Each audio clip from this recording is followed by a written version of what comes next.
All right, guys. I think we should get started. Thanks to everybody who logged in. As always, after this is over, we're going to get it up on the website as quickly as we can so that people can listen to it afterwards. And without further ado, Tom Sutton and Tom Abbott, the director's call. All right. Thanks, BJ. And again, thanks for everybody for attending. And hopefully we'll be somewhere between 40 and 45 minutes tonight. We'll see. We'll see how it goes. I think some of the topics we have will probably generate some questions. So it may take a little bit longer, but it'll be well worth it. We appreciate you dialing in on a busy night with March Madness starting. So we got to just going through the agenda quickly. We're going to cover some administrative topics. We're going to talk about the memo that went out last week, the goal, no goal memo. And then we've had some, well, Tommy Abbott's had some calls about picks this year, kind of the hot topic. So we're going to watch some video and discuss some good or bad picks and see what we can come up with and try to be more consistent. We're going to talk about the timeout on the field violation and then the timeout. We'll have a discussion about that. And then we're going to try to implement a new mechanic that will hopefully help us better officiate after post or a violation on the face-off. So we'll talk about that at the end. We'll go ahead and go through the PowerPoint, maybe. All right, again, the purpose of the call, we just want to bring to light some current issues that have shown to be worthy of discussion. We don't expect a big debate out of the call. It's just strictly educational. And if you have a follow-up question, just encourage you to utilize the forum on that. I think it worked pretty well last time we had the call. So we need to continue to use the forum if we can. One thing about game reports, again, they aren't being done consistently. We just need a little more consistency on the game reports.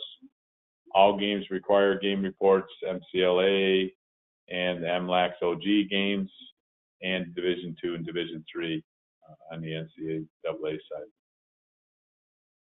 We need to add detail where necessary. If you have an unusual circumstance that people need to understand, just make sure you get enough detail in it that describes the situation appropriately so discipline can be handled from that. You're probably going to get some follow-up phone calls, but just try to do your best to describe it.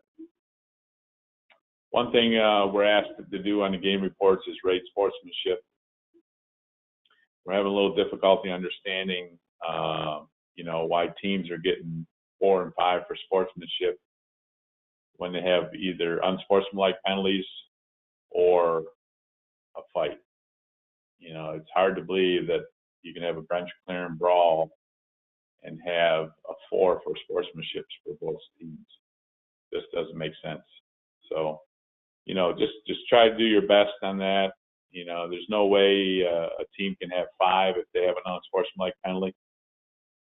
It just doesn't make sense. So when you're doing your sportsmanship scores or you're skipping over it, just try not to skip over it. Try to match it up with the game report, the way the game report sounds on the sportsmanship scores. Timelines we talked about last 3 weeks ago. We just need to make sure we reiterate special circumstances. We'd like to have them in 24 hours. But we understand some people are flying, may not be possible. So if you can get them in at the maximum of 36 hours after the game, it'd be much appreciated with any kind of special circumstances. Kevin O'Leary sent out a travel policy early in the week. I just want to touch on some highlights of that travel policy. If you are more than 200 miles away from a game site, you're entitled to fly if you choose so. The airplane mode icon should be on the right-hand side of your assignments. You need to click on that. When you click on that, it sends an email to Kevin. Kevin will then ask you to, look around for flights, find out what's convenient for you, and still financially responsible, so the institutions aren't paying a great deal of money. So if you have a game time of 1 p.m. or earlier, you must fly to the site the day before. Your hotel costs will be covered, of course. If the game time is greater than 1 p.m., you can fly that morning as long as you have, scheduled land 3 hours before. 3 hours before might be tight, depends on where the airport is from the stadium, right? So you got to judge that. 3 hours may be adequate, 3 hours may not be adequate. And you have at least 3 flight possibilities that morning. So what we don't want you to do is you have a 2 o'clock game and there's a 10 o'clock flight that gets you in at 12:30 or 12 o'clock. That doesn't work, right? You have to take the earliest flight. Make sure you got some backup options, so that 10 o'clock flight would be your third backup to get you there on time. To avoid any issues, ethic issues, you're only going to be reimbursed for the actual mode of transportation. So don't tell Kevin you're driving and then you end up flying because it's cheaper. That's unethical, and it'll get us in trouble with our contract that we have for MXOG. So the actual mode of transportation is what you get reimbursed for. So if it looks attractive to you and you got 450 miles, well, hell, I got $500. I'll take the $500 and I'll fly for $250. Well, you may or may not get caught, but if you don't make a game because your flight was late or something and you don't show up, it's going to be some serious issues. And then if we do find out that you did fly when you said you were driving, it's off in the same direction. So, Tommy, I'm going to cut in just for a second here. Right. What you just mentioned is really important. This whole thing is built on integrity and credibility, and it's really important for us to stay that way and make sure we do the right thing. So if you're driving, you get paid for driving. If you're flying, you get paid for flying. All right. That says it all right there. So we'll move on to the next slide. Couple housekeeping things. Tommy Abbott put a memo out today. You should have received it on ZebraWeb. Basically, kind of reiterated some protocol for unusual circumstances. If you have some circumstances, you need to use the proper chain of command that's designated in the MLAX OP contract. All right. If you have an issue that a game that requires, in the game report that unusual circumstances happen, or if you have an issue involving team, player, or coach, you need to contact the RA in charge of that team's conference. The protocol is it goes through the RA. If it's a big issue, Tommy Abbott will know about it. So if it's a minor issue the RA can handle, he'll handle it as usual, and he may or may not let Tommy know. That's up to Tommy in his direct reports, how he has that set up. But our chain of command is through the RAs in charge of the conference. And if you don't know who the regional administrators are, Tommy's put it out twice now in the conferences they represent. Buzzy Lynn has American East, Ivy League, and Patriot. So if the home game is at either one of those 3 conference teams, contact them. Walt Munday has a Big East, Big Ten, and MAC. And Charlie Libby has ACC, Colonial, and Southern. And then Franny has the Northeast and all independent teams. So again, the home institution, if you have an issue with the home institution, that contract or conference coordinator needs to be contacted, which is we refer to as RA. All right, any questions on that? I hope not. That's for Division 1.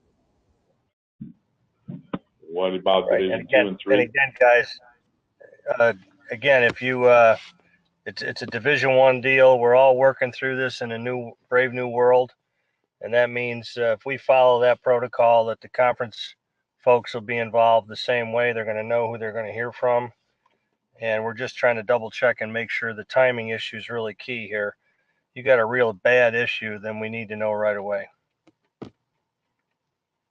Absolutely. Don't wait for the game report. Pick up the phone on your way home and call them. That's the best thing to do. And then follow up with a game report as soon as you can. But, you know, Tommy brings up a good point. If there's that big an issue, you know, you have a big fight or something in the game, pick up the phone and call the RA. At least gives him a heads up, because the coach will be calling him, I'm sure. So anything. It also allows us, fellows, the time to get the film clips needed if we have to find out which numbers are which. So gives us the opportunity to at least pull up some film, because that's literally what the coaching staffs will do and the conference people will do as well. All right. Same thing. So for Division 2 and 3, it's a little bit different. If you do have an unusual circumstance, an issue with a team, player, coach, an institution, you need to contact the assigner in charge of that team's conference. Basically, it's the guy who assigned you that game. Division 2 and Division 3 operate separately from Division 1, so it's important to contact the assigner. The assigner is charged with handling all these situations. That's his job. It's not Tommy Abbott's job in Division 2 and 3. And big capital letters on the bottom: do not call or send email to Tom Abbott. He does not deal with Division 2 and 3. And with a caveat, if it's bad enough, I'm sure that assigner is going to notify Tom to some extent. But the assigners are paid by the conferences to handle all those situations. Tommy Abbott is not. Tommy Abbott is paid to administer the D1 side. So make sure you're going through the appropriate assigner for Division 2 and 3 and the MCLA side also.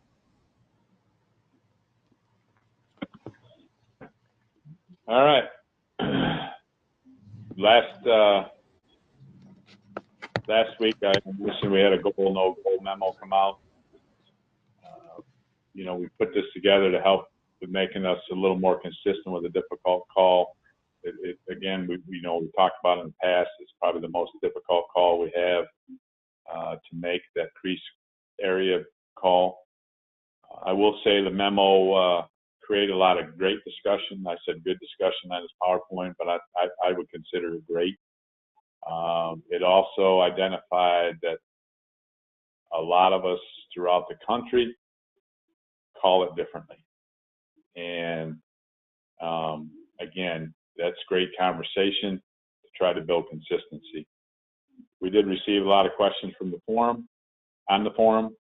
I purposely haven't answered those as of yet because we want to discuss them on this call.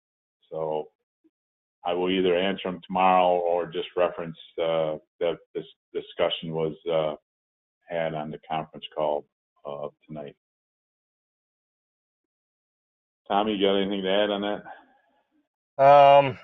The bottom line here, guys, is you may agree or disagree with whatever the interpretation is, but the purpose of this thing is that it's created a lot of great discussion to the point where we may actually be able to change some of the rules down the road next summer. The NCAA committee is aware of some of them. There have been discussions amongst some of those members already. So the bottom line here is the rule is the rule the way it is now. That's the way we call it. And once we get done with this year, we'll deal with whatever comes up next year. But we've got to call it the way it's in the rule book right now. All right. So as we go through the clips, we're going to play them, and then we're going to put up on the screen what we thought the call was, and we may talk throughout the video clip, and then we're going to replay them again after what we thought the call was. So we'll have an opportunity to see him quite often. And then we'll, if you got any further questions, we'll probably kick them to the forum, or you can type them in, and if they're pertinent, we'll try to get to them tonight. So, with no further ado, I think for the most part, we do a pretty good job.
Yep. Thing to remember here, fellas, is that if you get in the right spot, you should be able to make that call. Definitely don't put your hands up till you know what your partner's got. Lead and single need to be together on what we're talking about, and come out of there with one call. Absolutely. So now we're going to do some pick plays. Again, I mentioned earlier that Tommy's received a lot of comments about pick plays. We're going to try to show you probably 6 picks. We're going to tell you what we think should be called on these picks, and hopefully it'll calm the situations down. We'll try to help you out, trying to be consistent again.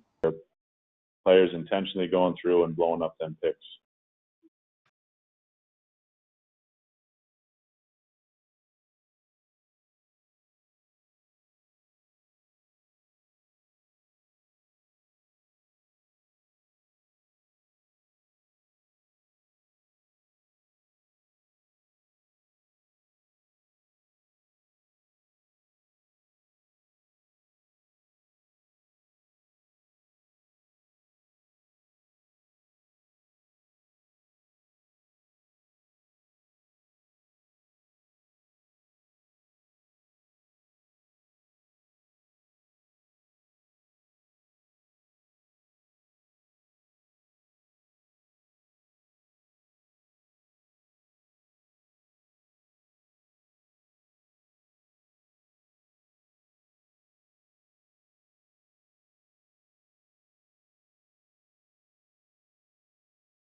All right. PJ, Charlie, I hope everybody's back on my on the PowerPoint presentation. Yep. Yeah. Hey, Off video. Tom, could you unnecessary roughness or a 1 minute foul? But a question here is not your only option there, is it? No, I mean, we do have different tools, and interference is definitely a possibility on this play, right? We can have a 30-second penalty. We just want to make sure we're not downgrading this one also. If it's truly interference, a lot of times you'll see a defensive player push the picker into another player. It may look like a moving pick, but it's actually the defensive player pushes the offensive picker, which is interference. So you can have an interference call. You can have an unnecessary roughness call. There's a lot of tools we can use. We just need to make sure we use them and use them appropriately. Again, but if guy gets blown up, by all means, we don't want to downgrade that. As Tommy said, we need to protect that guy a little bit. And the defensemen tend to have a tendency to know where they are. So, but good question. Any other questions out there, PJ? No. Okay. All right. Timeout. And I'm talking about a timeout during a dead ball situation or stoppages in field of play. Only the team in possession or entitled to possession is allowed to call timeout. In other words, this is a call that we had awarding off over and back, crease violation, face-off violation, illegal pick, etc. Any non-time serving technical foul that happens on the field of play. We all know that the defensive team at that point cannot call a timeout. If a defense request comes in during that point in time and if heard by the officials and the whistle is blown, it will result in a time served technical foul. It's not our mistake. The coach made the mistake, broke a rule, and it becomes a time serving foul. We've had some interpretations by some officials saying, oh no, I shouldn't have blown the whistle, it's my mistake. No, it's not our mistake. We honored the request. The request was inappropriate at that point in time, and it broke a rule, and the consequence needed to be administered with a 30-second time serving technical foul. Some of the situations we're talking about, just so everybody's aware of, Team A is called for award, ball awarded to Team B. Team A head coach requested timeout, and official blows a whistle or grants a timeout. It's got to be a 30-second penalty on Team A. No ifs, ands, or buts. It's pretty clear as it was presented in 2016 when the rule come out, and also in the rule book today. So if we acknowledge the timeout, we have to have a 30-second time serving foul in that situation. A couple other situations that were sent in on the forum, and we answered the question, and they're a little bit unique in nature. But again, if we follow the rule and go to the rule book, I think it helps us. And the second situation is a loose ball. Team A player pushes Team B player. So the ball was awarded to Team B. Prior to restart, Team B receives a conduct foul. The ball is awarded back to Team A. Just to keep in mind, Team B is not entitled to a timeout. If he requests it and it's recognized by the officials, it's a 30-second penalty. Why? Because those are fouls, non-time serving technicals that happen within the field of play. So if you had a conduct foul on a coach, a different situation because now it's not on the field of play. But these all happen on the field of play, and we have to follow the rule book as it's written currently. Thus, this will be a 30-second penalty. The problem we have is we had a situation this past week that unfortunately it happened to the same team. Midweek, the team requested a timeout when it shouldn't have had it or shouldn't have been able to request it. The officials awarded the timeout, and then he received, of course, a 30-second penalty. I think there's two things here that kind of went awry. We all need to know. We need to understand those situations. Who can have a timeout? Who can't have a timeout? If we can help the coach through the situation by, if we're in the areas the coach can't have one. But if that coach is adamant about calling a timeout, he's running on the field calling a timeout, I think you got to award it, and then he has to suffer the consequences thereof. Because the other coach knows the rule. He knows he can't have a timeout, but then he should have a quick restart. We got to be consistent with that. The same team played over the weekend, and his opponent called for a timeout when he didn't deserve it. The officials blew the whistle and then did not administer the foul because the explanation was it was our mistake. We shouldn't have blown the whistle. Again, guys, it's not our mistake. We administered what we heard and what we were asked for, and it's the coach's mistake, basically. So if we blow the whistle, we have to award or have to penalize that team. Just keep that in mind. Everybody knows the rule. Everybody's going to be looking for that rule to be called that way. And as is written right now, these two scenarios are definitely a 30-second technical foul. All right. We want to kind of implement, we're going to implement a new mechanic. So the people on the call, you're the first to hear this, possibly, should be. We do want to implement a new mechanic, and once I run through what the mechanic's going to be, I'm going to let Tommy Abbott talk a little bit about administering it and why we feel we need to change the mechanic that we currently have. So to assist us with the situation after a face-off violation and to be a little bit more consistent, we're going to actually have the single side start to play after every face-off violation. We typically do that in one direction, right? So if the helper is the lead, he usually goes, the single side will put it back into play. Now we're going to do it for the other direction also.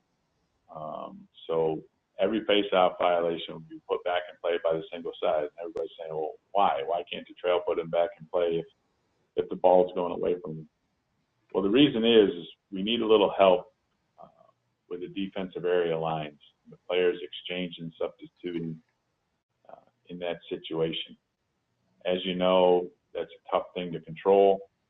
And we feel if the face-off guy is putting the ball back in play all the time,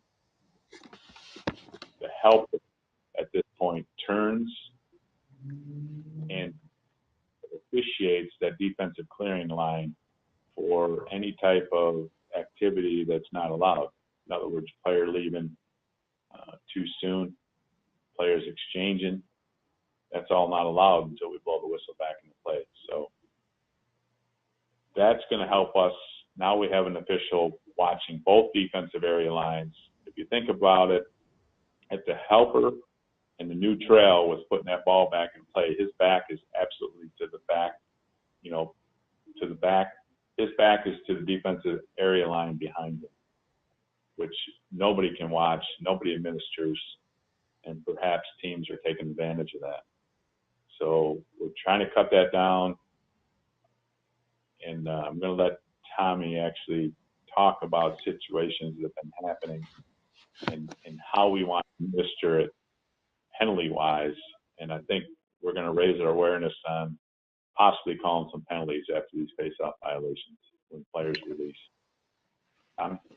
Yeah, guys, the purpose of this whole thing is that some teams, maybe you've heard this before, maybe you haven't, but some teams are on face-off violations, deliberately leaving the bench area or the attack goal area quickly so that they can get a substitute on the field faster and get down on defense and play in the hole, get into the hole faster than they normally would. So the idea here is that with the trail official, the single starting the play every time on a face-off violation, each official at each end who has a responsibility of that restraining line area can have a better attention span for what he really needs to look at to make sure this doesn't happen.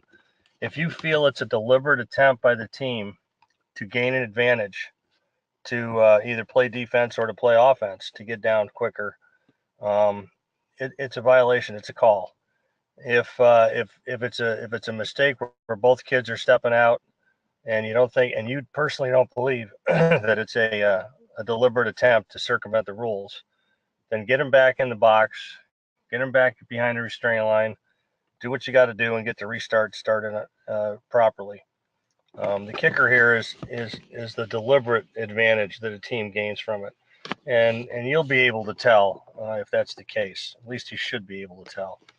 So that's what we're looking for on this. We think it's a better mechanic to be able to view it by having the single restart it, and that's really what we're looking for, is to clean that up so that they don't do that stuff.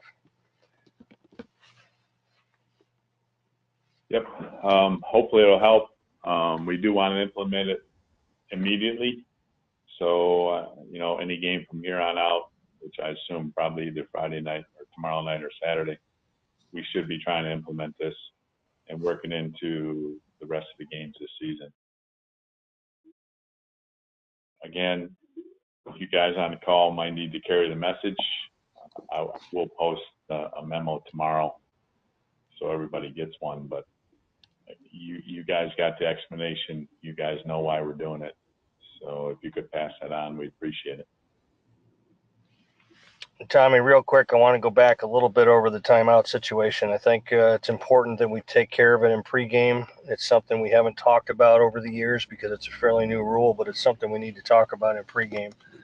There is potential that there may be a clarification down the road from the NCAA if there's multiple fouls during a dead ball situation while the ball is still in the middle of the field. There may be a change in that down the road, but for right now, make sure you got it covered in your pregame.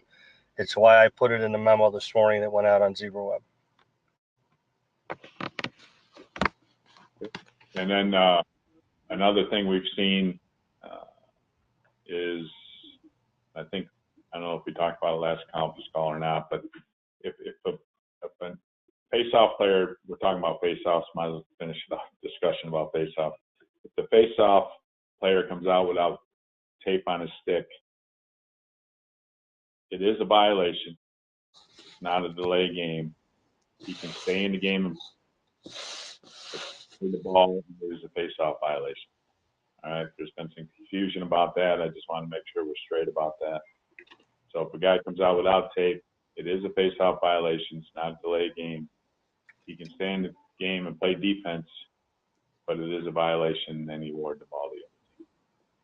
So just to clear that up. That exact AR is in the book, fellas. Yep, word for word almost. Guys, two questions that have come in. The first is from an official, and then also from one of our RAs who's listening in, wants to know if you guys are okay with pregame warnings or pregame conversations or pregame reminders with coaches regarding this new rash of substitution violations and violating a rule that is, 4 years old. Again, I guess I fall back on, stuff that we discuss in this call stays between the officials. We don't want to start conversations with coaches pregame. The rule's there. If we end up calling it, you're going to have to explain it to them then. I don't think it does much pregame. They aren't running the substitution boxes anyways. Whatever we say in this call stays within our group. We don't need to open a can of worms up pregame with the coaches. Again, if the coaches need to know, Tommy Abbott will notify the coaches. Fellas, I have had some coaches call me or email me when an official makes a comment. We had it on our call the other night. That's not the right thing to say to a coach. Just say, Coach, you got to use other language. You got to say it's in the rule book. You can cite the rule if you know it. Try to be professional about it. But if you say that we talked about it during the conference call the other night, they call me. They want to know what's going on. So just this call is for officials. It stays with us. And if they have issues about something they want to get clarified, I'll take it to them directly. And I appreciate that. Everything we talk about on this conference call is within the rule book. We don't change rules. We don't change ARs. We don't change anything. We interpret the rule book the way it's written, and we're trying to educate to the rule book. Thus, you should be able to answer a coach. Don't say, like Tommy said, we talked about on the call, Coach, it's a rule, such and such, you're not allowed to do that. And they know, but don't reference a call. Anything we talk about here, again, stays with us. So another question that's come up a couple of times in the last 5 minutes is we have a team that does not deserve a timeout. They have asked for a timeout. We now throw the flag, administer the 30-second foul. Can they then take the timeout because it's a dead ball? I think the rule book actually says after any time-serving foul, I mean, you can correct me if I'm wrong, but I would think they would get a timeout at that point.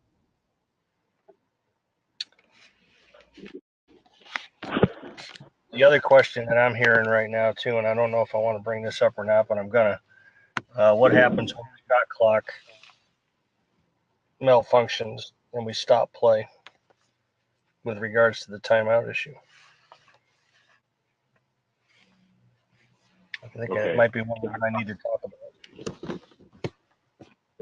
Maybe we need to talk to the client about that one, but I agree. And we have to. Well, I think that the answer to that question, guys, is we'll get together after this call. We'll figure out how to handle that, and we'll move forward and get something out to you.